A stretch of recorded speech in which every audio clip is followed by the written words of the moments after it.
across the globe to share their personal and professional experiences, which inspires us.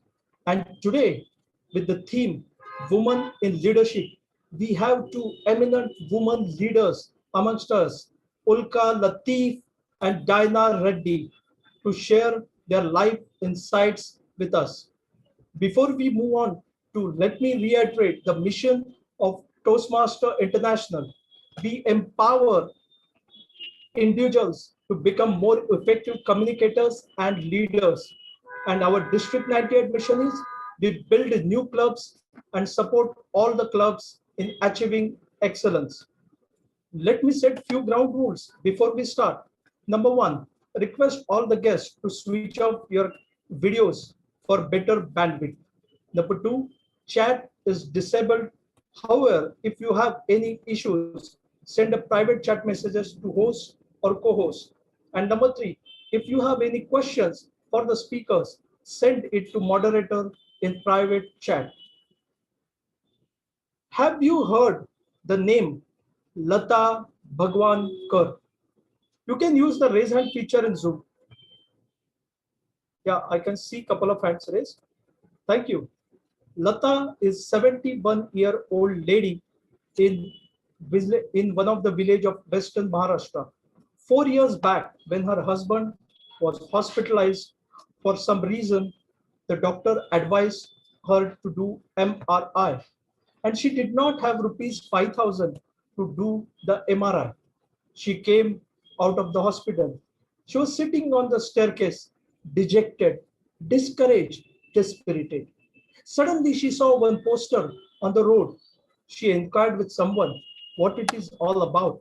It was a poster of a marathon, and the winner was going to get rupees 5,000. That number 5,000 struck the chord, and she decided to participate in the marathon. Without any formal training of running, not knowing what marathon is, she participated next day morning. She ran barefoot. She ran in sari. And when she reached the finishing line, thousands of people were clapping for her. She not only finished the race, but she came first. My dear friends, isn't this story inspiring? Of course, yes, because she converted the adversity into the opportunity.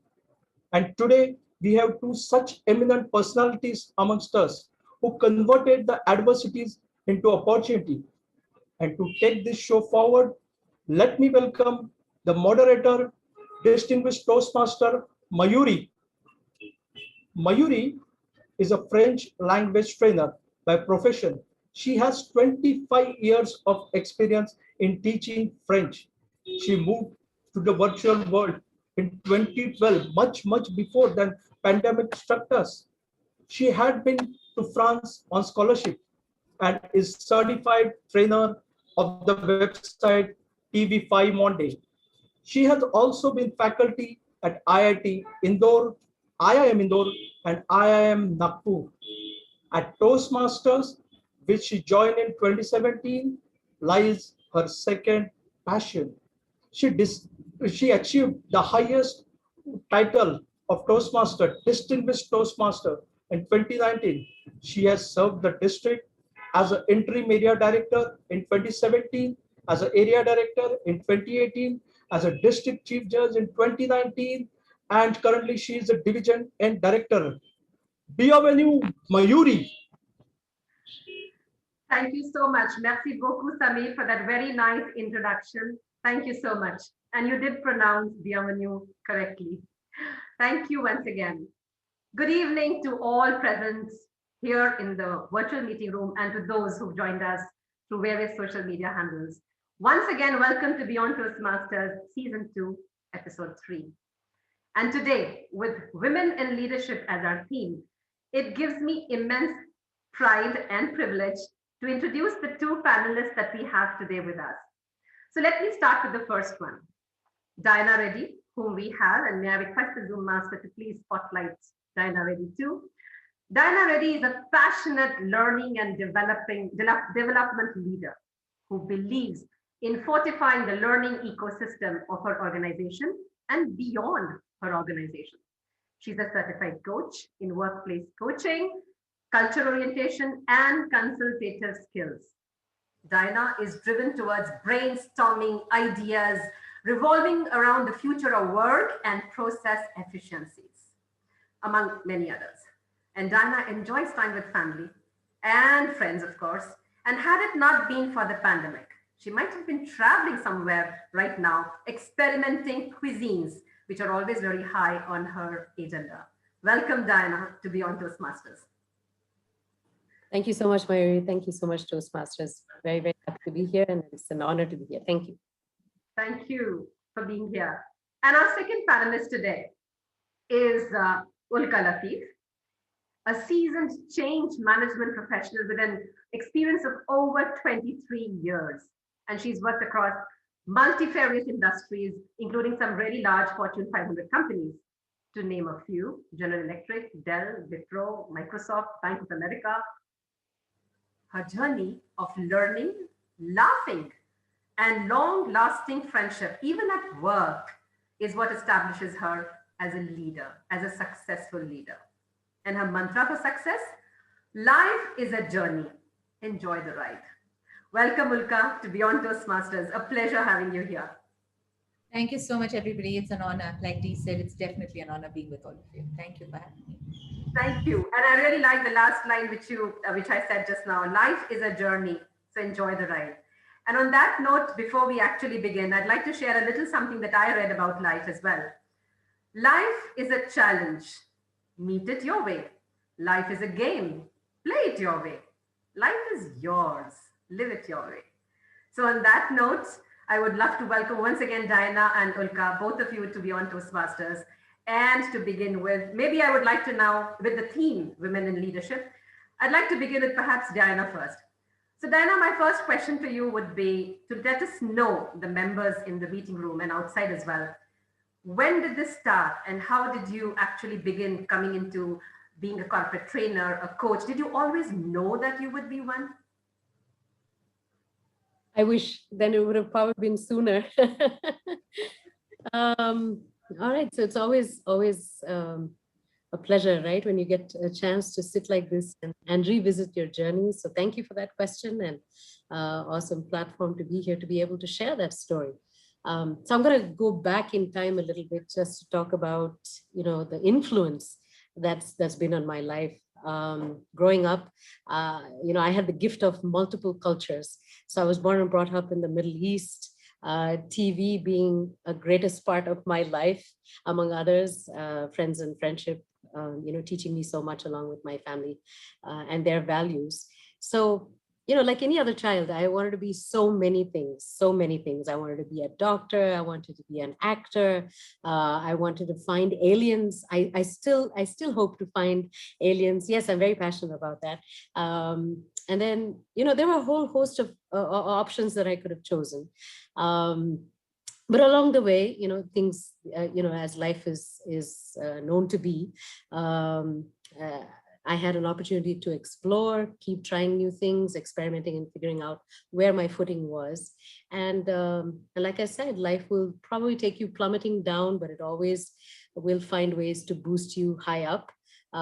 So on the personal front, things had changed. I had come down to India for college. And at that time, I had chosen a stream in psychology because I was very passionate about it. I thought, okay, this is something I'm going to pursue. Along the way, performance arts came in. So I have to say, right from the word go until the corporate industry sort of took off in India, in Hyderabad particularly, I really wasn't too sure where and what I wanted to do. Once I joined GE, General Electric, of course, at that time it was JECIS.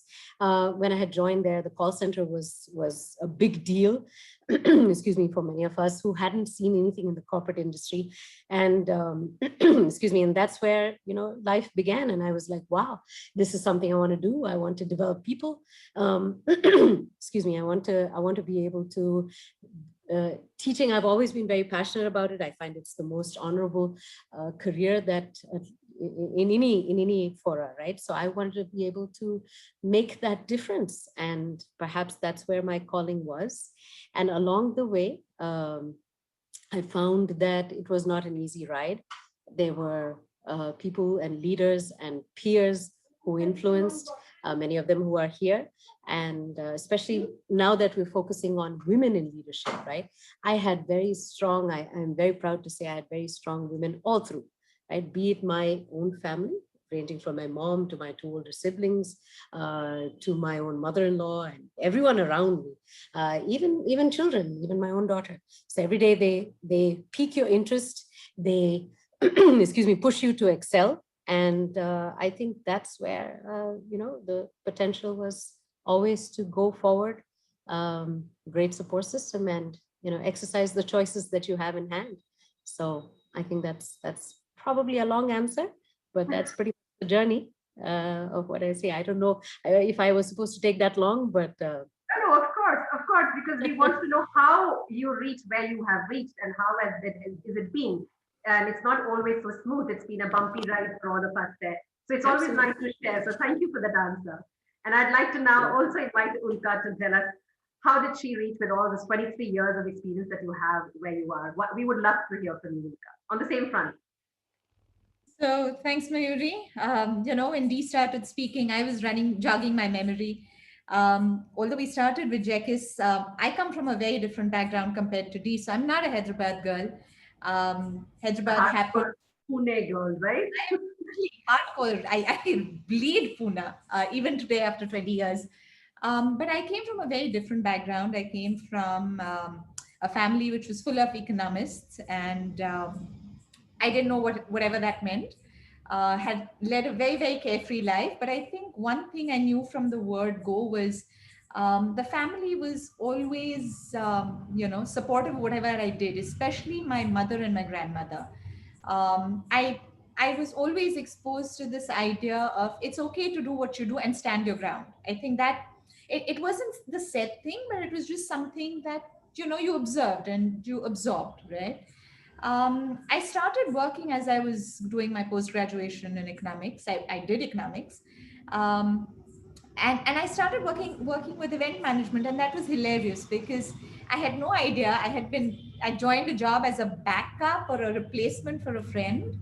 And within about a year, I was going and making sales pitches to these really massive agriculture company folks. And, strangely, my boss was my first boss in my life. I owe him a lot because he had the confidence and the faith to let me take the risk. So the third person in my life who made a huge impact was, my boss, and he was a man. He was, let's just say crazy enough to take the risk, take the bet. And he told me the sky was the limit, and I was going and selling space and making the money for him. And there was never a second thought. And that was just a strange way to start your career, non-corporate. Jekis came along. I did not know what a call center was. I did not know what I was doing in that space. I think I was thinking, I'm going to get away from home. I'm going to go away from, being in Pune. And that's how I made that decision. But there was independence of decision making. There was a support system at the back end. And nobody really said, you can't. The word can't, of course, now that I reflect, didn't exist. So yeah, that's where I think Dee and I and Jervis, I think, started our journeys. We learned a lot. And I think that's where I kind of also, learned it's good to laugh about things, what you're going to do by crying about it. Really nothing, right? I don't think the agenda at that point was to become a leader.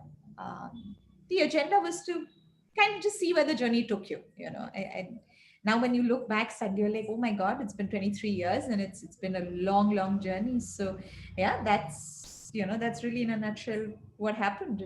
It's not. So from your thanks, Ulka, and then from there only I'll take my next question. When you said that you had no idea really about selling, and then yet you did. So do you think that leadership is something which we have in us inherent, or is it something that we build upon over the passage of time? And I'll invite Diana to answer this question because it's the same to both of you. So is it in us, or is it something that we develop, or is it, both, either way? Ulka, And we can chime in here. I think if I look back on my journey and look at where you kind of took me to, part of it was I didn't know what failure meant. So I went into it with saying, I don't know whether I'm good at it. I'll give it a shot. It doesn't hurt to try. At least I'll know, right? So part of it is your own self-belief. Part of it is knowing after you actually act on it. So it's a bit of both.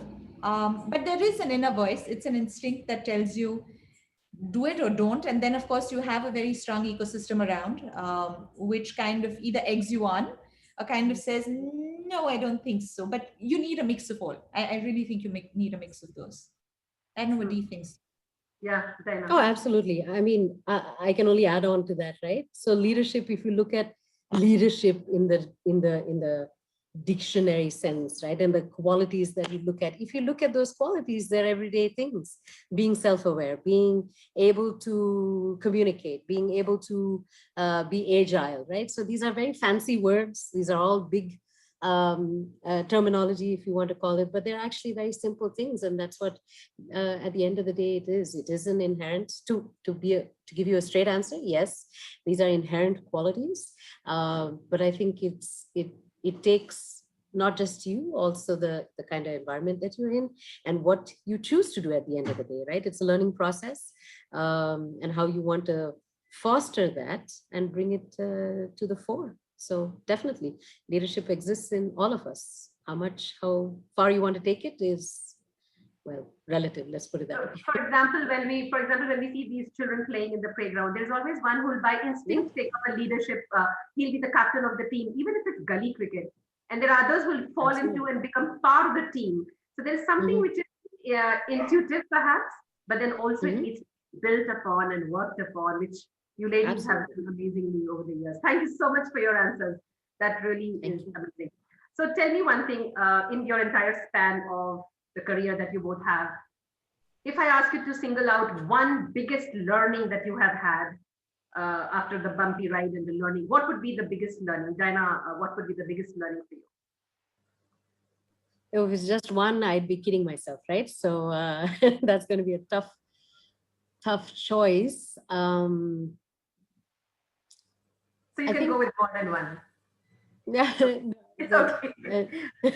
Oh boy. I think definitely, for sure, above everything else would be, don't kid yourself by saying, you have arrived, so to speak, right? This is the end of the road. I don't need to learn anymore. There is nothing more that I can do.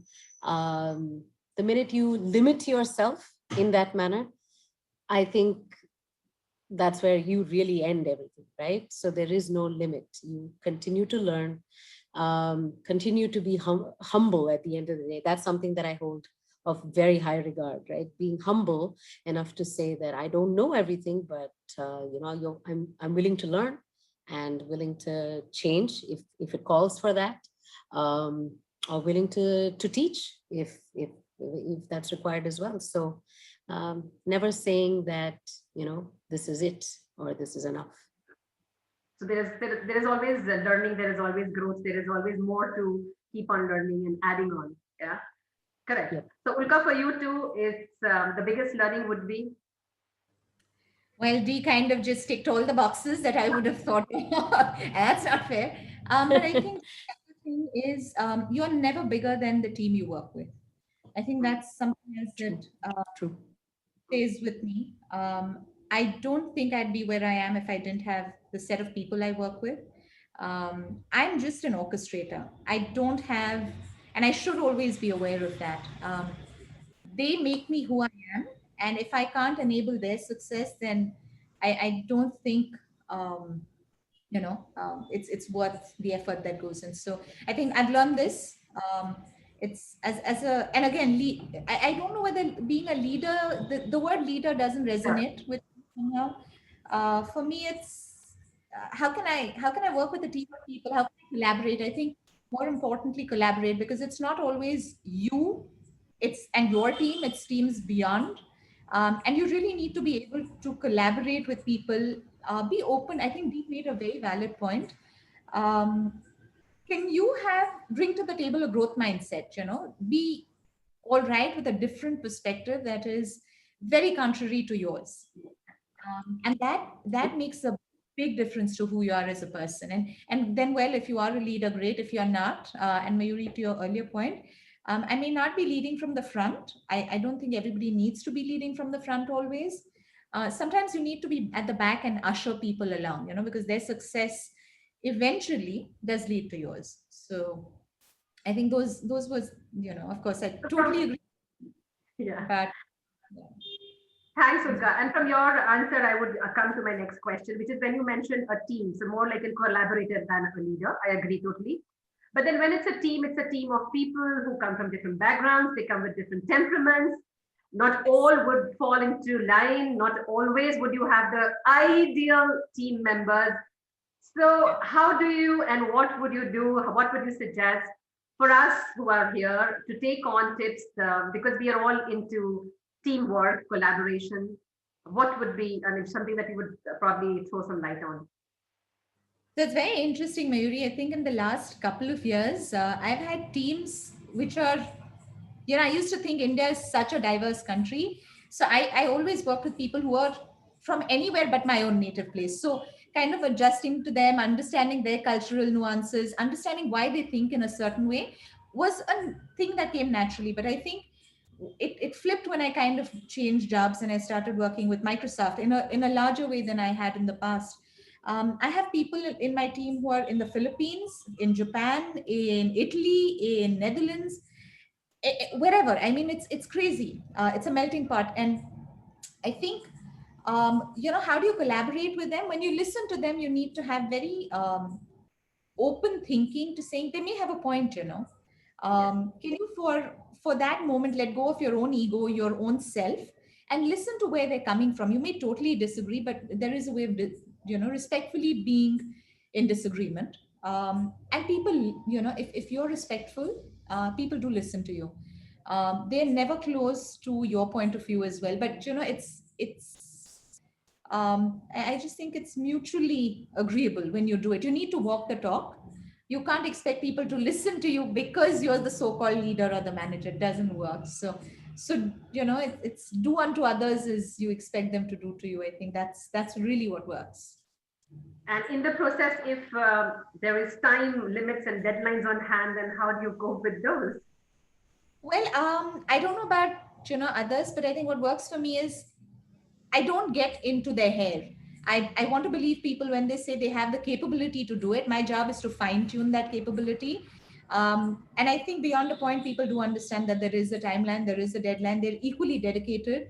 And, like I said, I want to be the cowherd, the usher at the back end who keeps pushing people to get it done. So, yeah, if you're aligned in your outcome or the goal you're going towards, people do make it happen. And like across as the sun goes, so it's very interesting. So when you say an usher and letting people come forward and all, that's precisely what we do at Toastmasters. Leaders are where we make more leaders. So the term leader, perhaps it doesn't go well with you, but you are in effect a leader and doing very well in that. So then I'll come to you then. As a team, as a coach, trainer, corporate trainer as well, I'm sure you've also had your experiences. Would there be a moment which really was a turning point in your career and you realized that you need to change your own strategy or your own way of working with the team because your team members came from very diverse backgrounds? Has it ever happened to you as well? Oh, every hour on the hour. I mean, really. Because I mean, it's just as Ulka said, right? You have so much of diversity and you have so much of intelligence to go around. It cannot be that it's one way or the highway, right? The minute you do that again, and it goes back to the point of that's where you've put in a gate and the limits have been drawn. Nothing goes forward beyond that. So yeah, lots of opportunities. I think maybe when I was starting out my career, I'm going to say when I actually had a team to manage, right? Maybe not so much right at the startup, but when I had a team to manage, that's when you realize that, oh boy, there are other nuances, there are other feelings, there are other emotions attached, there are other goals, and how do you want them to align with the goal of the business and the ultimate thing that outcome that you're trying to achieve. So I think I think when I actually sat down and said, okay, I've got my goals, but does it really sit well with the goals of the team? Because eventually that's how it trickles down. Right? But I think an open dialogue, an open conversation, and I know it's easier said than done, but I think when you really lay it on the table and say, this is what we have right now, and this is where we need to get to, excuse me, what are your perspectives, right? How do we get that intelligence across? How do we leverage that? And how do we take it forward? I think those are conversations. And somewhere, I know the point of ego plays a big deal, because you're like, oh, but how can I'm the manager, right? I should come with the answers. I think that mindset has way shifted, way moved. And if we're still stuck there, then I think we're still stuck there. We should get out of that mode. But the minute you realize there is value in moving away from that, miracles happen. So have there been also, and this question is for both of you, thank you so much. Have there been risks that you both have taken, not knowing what would the outcome be, the consequence be, but yet, whether it was by careful analysis or it was by instinct, but have you both taken risks in life? And I don't mean particularly only at workforce, but also otherwise. And what would you talk about? I mean, and let the others know. Is it okay to take risk? Calculated risk? No risk? How would it go? Who'll go first? Okay, Diana. Who you wanna? there you go. There's an example of risk now. Who goes first? Okay. Definitely, I would say take risks. I would definitely say take a risk. I don't think every opportunity can be evaluated to the extent that all of us would like to. We'd like to have all the answers, and they all need to be the right answers. And then we're like, okay, we're gonna make the change, right? It doesn't work like that in life. And I think it's not about being in a corporate culture. It's your life, right? You make personal decisions in the same way. I want to buy a house. I don't have the money. I'm going to take a loan. Will I have a job long enough to repay that loan? I mean, classic, right? All of that. Yeah. I'm definitely in favor of risk taking. And I think one of my biggest risks, and it's a bittersweet moment, because I started off with learning and development, spent a lot of time in there. And then as I started moving through, my corporate career, I made the switch to move away from it to a large extent.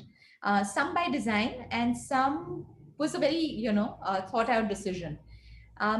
Now, when I look back, I've come full circle. I still have my hands in there. I totally don't regret going away from it, because it's now given me a better perspective. It's given me an outside in view as well.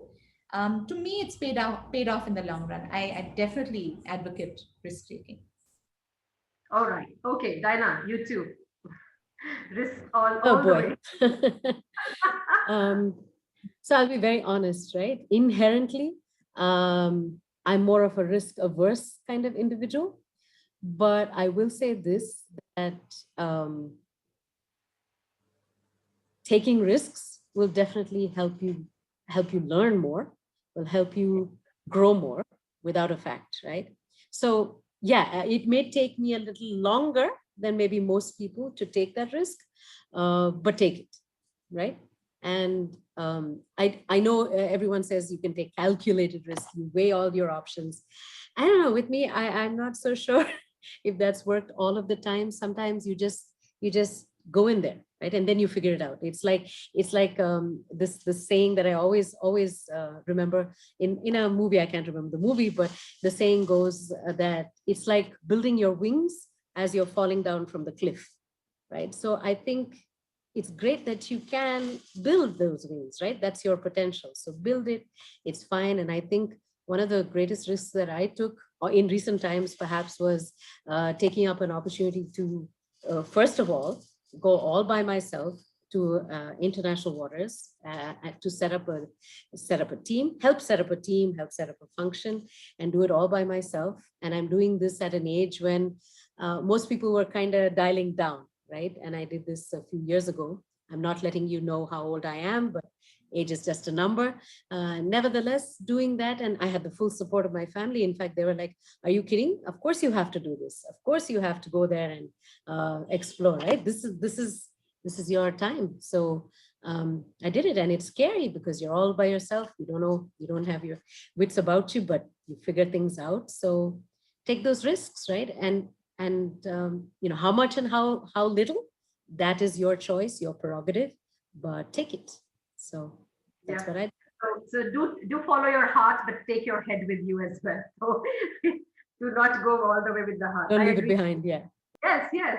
We need to have our head when we take the risk and follow the heart. True. So now my question would come to more, these times, 2020, 21. It has been a world over. It has changed completely. Everything and for everyone, each one of us. How has it changed your career, and how has it brought about new perspective in your careers? Any changes, any adaptability, any changes that you've had to make to adapt yourself to these environment and these times, knowing that the future is not going to be completely back to normal. It's always going to be a mix of hybrid, I guess. So I'd like to hear your views on your experience of 2020 and the way forward as you see it. So it's an All right. interesting question. I'm taking the risk again. Yeah, go for it. I'm with you. I know, my lifeline. Mayuri, I think, for me, part of my work was always, off of a screen because, like I said, my team is all over the world. So it was a normal part of my life. My day used to be more on my screen than physically working with people, right? It just got magnified maybe 200 times. So that was weird. Like we said, travel was like a monthly activity, traveling overseas. And you were enjoying that whole process, right? You were getting onto different flights, getting off in different places, going to the wrong hotels, getting it all messed up, but loving that experience. Suddenly from there to go down to no travel at all, to get clamped down. And I think for the longest of time as corporate women, because we've had massively supportive families, you weren't really taking care of as many things in the house. There was your family, your mother-in-law, your parents, your husband, your child. Everybody was doing things. And there was, of course, the large, community of helpers that you have. And suddenly that whole carpet or the safety net was pulled away. So I can't say it was all roses along the way. But I think COVID was a great thing. It taught me a lot of self-sufficiency. It taught me I could do with a lot less. So there was a lot of respect that do I really need all this? No. When it initially came in, you couldn't even get your basics, right? And you were like, I can find ways around it. And I think for me, the biggest learning was I do this for a living. I find options for people when, certain things don't work. I can do that on my home front as well. I don't have to despair if my house help doesn't turn up. So you kind of started thinking of things differently. You thought of what more you can do, and within these confined times, and still, yeah. I think I brought corporate Ulka into her personal space and said, how can I get efficient? How can I do more? What else can I do? So I think it was, I saw near and dear ones being affected, and I feel really bad about it. But it made me a better person for sure. I think very grateful for that. Totally. Diana, your take on that as well. The COVID and the future, and of course the past. Oh yeah, I'm just take off from Ulka just mentioned, right? It makes you a completely I'd like to say a different person, right? Because there is a point at the beginning where things were accessible, structures were in place, the normal, as people called it, was fast becoming a routine where people were just getting bored with it. And then COVID happens and everything took a hard right? Things that were easily accessible, your house help, whom you were really dependent on, very honestly, now was, you're all on your own devices. I think the biggest thing, like Ulka mentioned, right, when you're losing family and friends to COVID, and you as a leader at that point have to make decisions, right? And you have to help and support. I think the vulnerabilities come to the fore so much more. And I think, you get to really know who you are at that time. I think it's in those trying times that you really know the character of any individual, not just the leader, right? And the amount that you see in that 1 year, and I think we're just continuing right now, is tremendous, right? And if you don't pivot, if you don't learn, if you don't find a way to be resilient, then it's just going to bog you down more. So I think it's pushed us in ways that maybe we were complacent about earlier on. And I think, the future is, honestly, I'm fed up of hearing this new normal phrase, but that's really coming to mind. But we work around, right? And we find ways of how we work around things every day. So now it's just at a larger scale.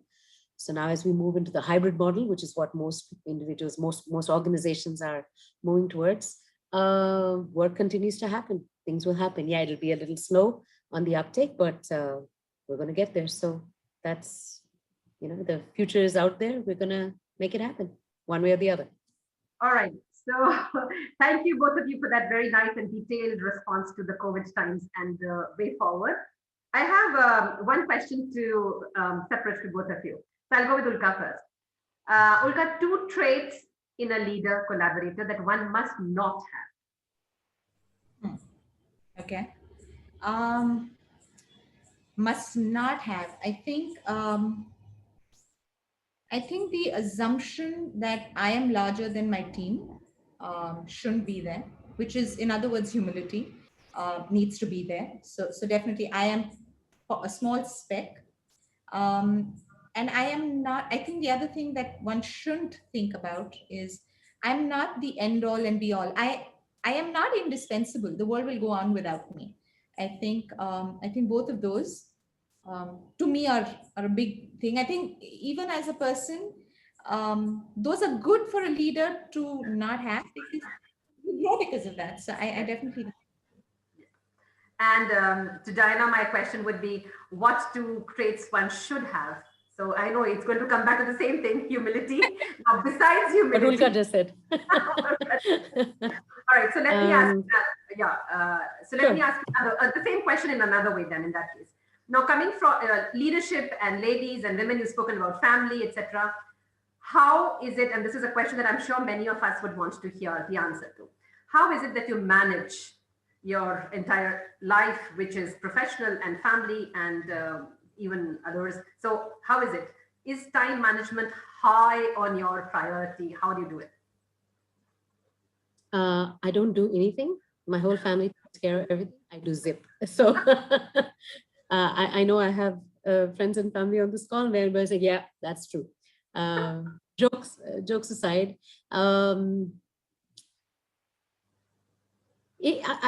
I'll be very honest, right? And I'm pretty sure Ulka will agree with this. It's not going to be perfect. And if you think it's going to be manageable all times, every time, it's not, right? Yes, so yeah, there are going to be days, more days than fewer, where, you're going to lose it and you're going to be at your wit's end where you're like, that's it. I don't want to do this anymore. But I think the minute you feel that way, it's good to have a conversation. It's good to bring it out in the open. Maybe you don't want to scream and shout, obviously, but I think so. The closest person that I would perhaps bring this out on, for lack of better words, would be my husband, right? My spouse, and we say, this is not working, or this is working, or we got to meet halfway. Otherwise, everything's just going to go nuts. So I think, sitting down, taking a moment, breathe, reflect, find a way of coming around to be able to do this. And if it works, great. If it doesn't work, then you sit down again and you repeat the process.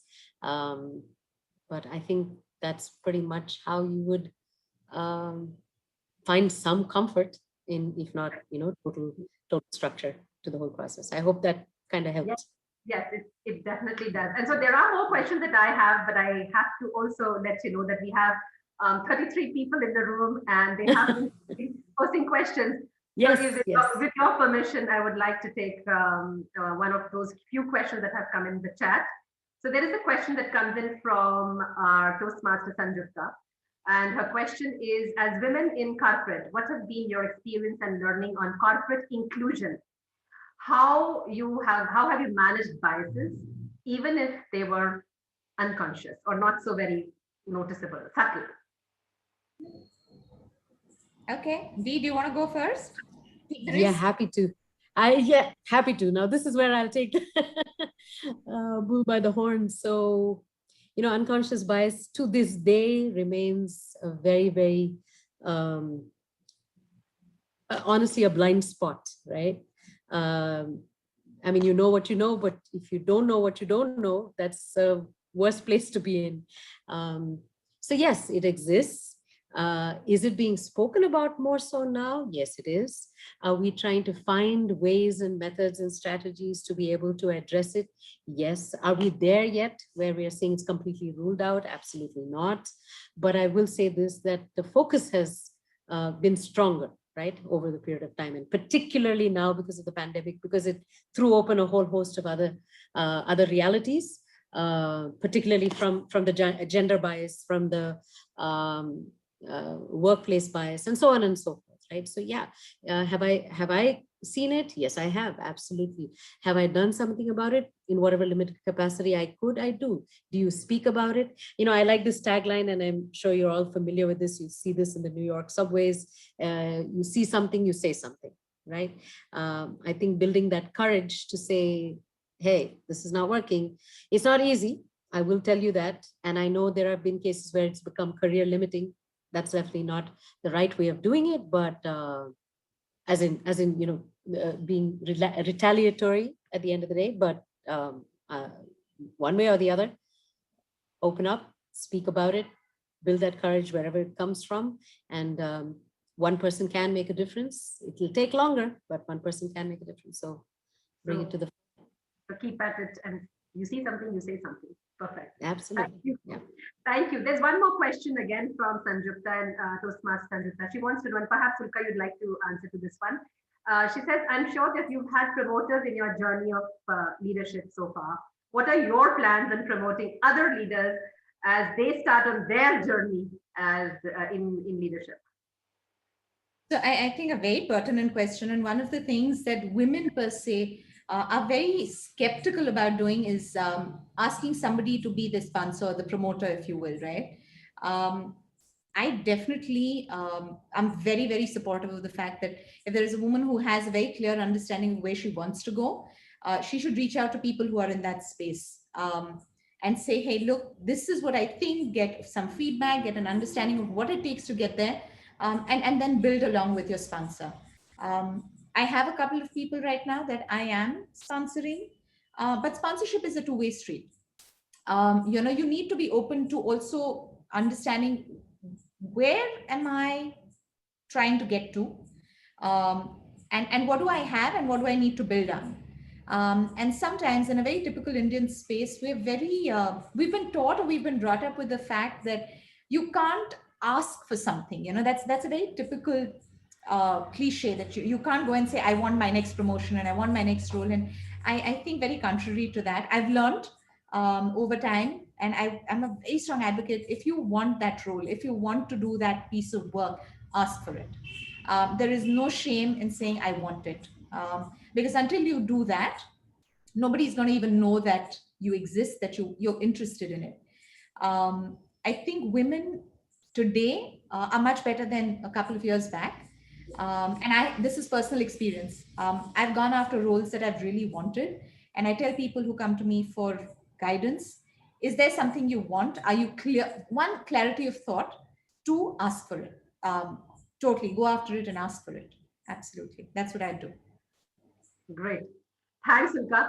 And we have one more question from Deepika Kumari, Toastmaster. She says, and this is particularly to you, Diana, because she's asked the question, how can I make a transition from sales to being a coach? She has an experience in automotive industry and now wants to make a switch to coach. So, well, could you guide her with a few tips briefly as you can? Sure thing. We're always looking for coaches everywhere, right? Every hour on the hour.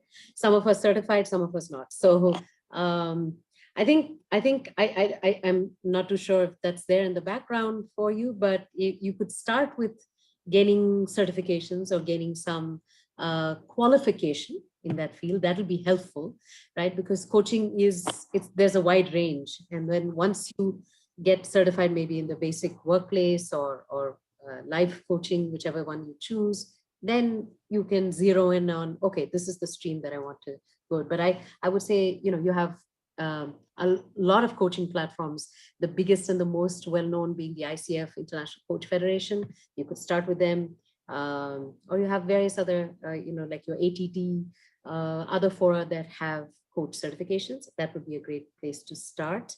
And I would say, being in sales, you're already developing a mindset to be a coach, because you're kind of thinking from the other's perspective, right? What will make that sale, or what will get, you're looking out for behaviors that will get you a buyer, to put it very bluntly. So that's what you kind of start with coaching, right? What is the other person thinking? What are some of the behaviors you want to focus on? And not really change per se, but adapt, right? That's what we want. So we also have the Wiki WICCI chamber, where which also has a coaching platform, particularly directed to women. And maybe I can put in the link over there if that's okay with the group, and you're welcome to explore. Yes. Cool. That helps. Yeah. There is one question that has come from Toastmaster Pradeep, who says, are there any recommended books on leadership that you would recommend? So I just kind of put something in the window, Mayuri. Malcolm Gladwell is, and again, there is, to me, I don't find books for women or for men. For me, it's a book.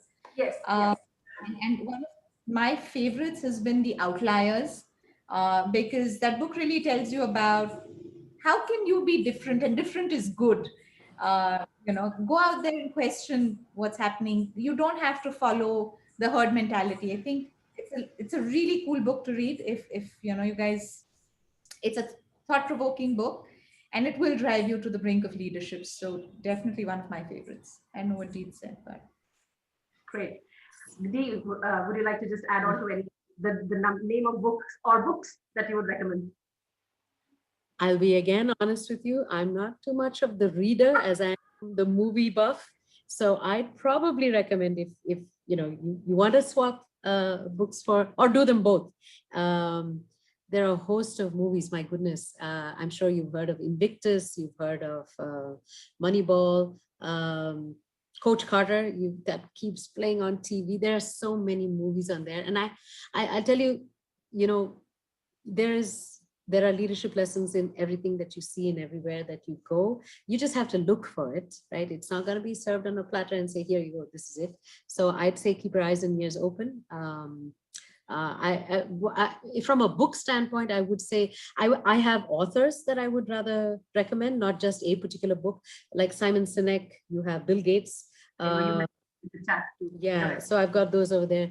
These are some great books. So what is interesting is, and I know this is a takeaway for us, it is you can see something in leadership in everything that you see, every episode, every incident that happens. There's something that you can really take away and build upon it. Thank you, and it has been fantastic. I know there are many questions. I have mine too, but time would not allow me to go forward with more questions.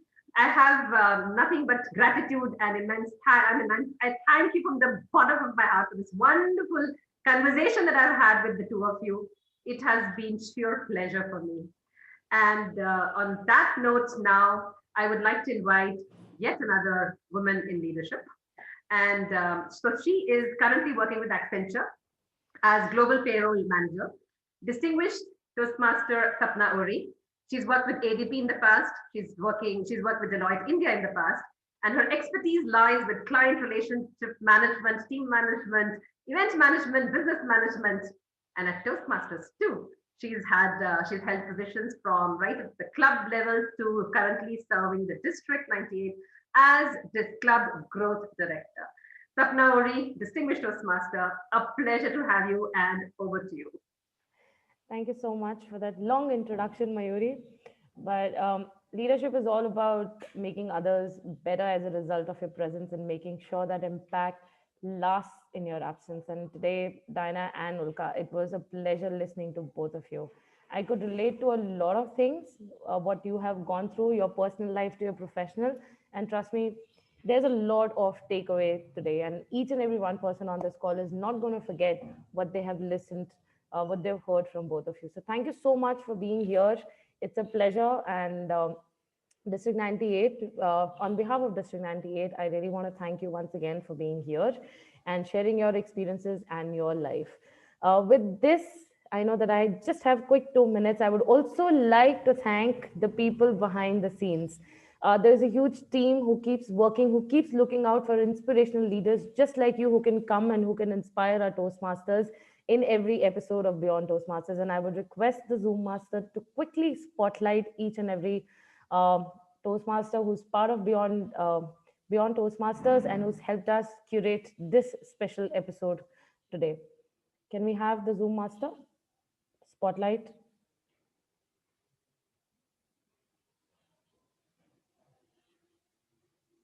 Okay, everybody is pretty silent, and I see everybody started putting on the video as well. Very nice. I'm very happy to see everybody's face. I think what one thing COVID has actually changed is we looking into the cameras and just seeing the names and not the faces anymore. All right, KK, can we have you on camera as well? Yes, Sapna, 1 second. I'm sharing this slide. Otherwise, I would have thought, oh my God, I don't have the names. All right. Thank you so much. Huge round of applause from everybody for our Zoom Masters, Prathamesh from Palava Toastmasters, Altaf from Agnel Toastmasters, our timers, Shirisha from Palava Toastmasters, and Ganesh from RIL Toastmasters Club. Thank you so much for ensuring that we have a very smooth and very encapsulating meeting today. And with this, both the Zoom masters, please ensure that you click a photograph. And before we do that, I would request everyone to switch on your cameras, turn it on. Even if you're sitting at home in your shorts, it's a Saturday evening, we know that. Or even if you're wearing a party dress, ready to go out, probably in the balcony only, just switch on your, yes, that's great. So Vipul, okay, Prathamesh, Zoom master, you ought to be on a camera. Vivek, Mohini, Marcia, I just have these many people on my screen. Rajendra, Shirisha. It's nice to quickly click a picture.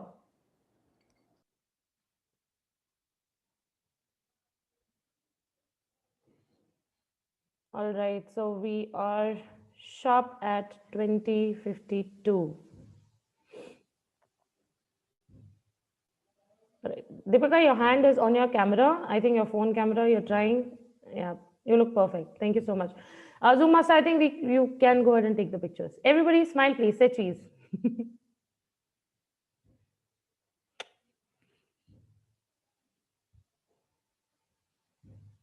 I like the way Diana is doing it.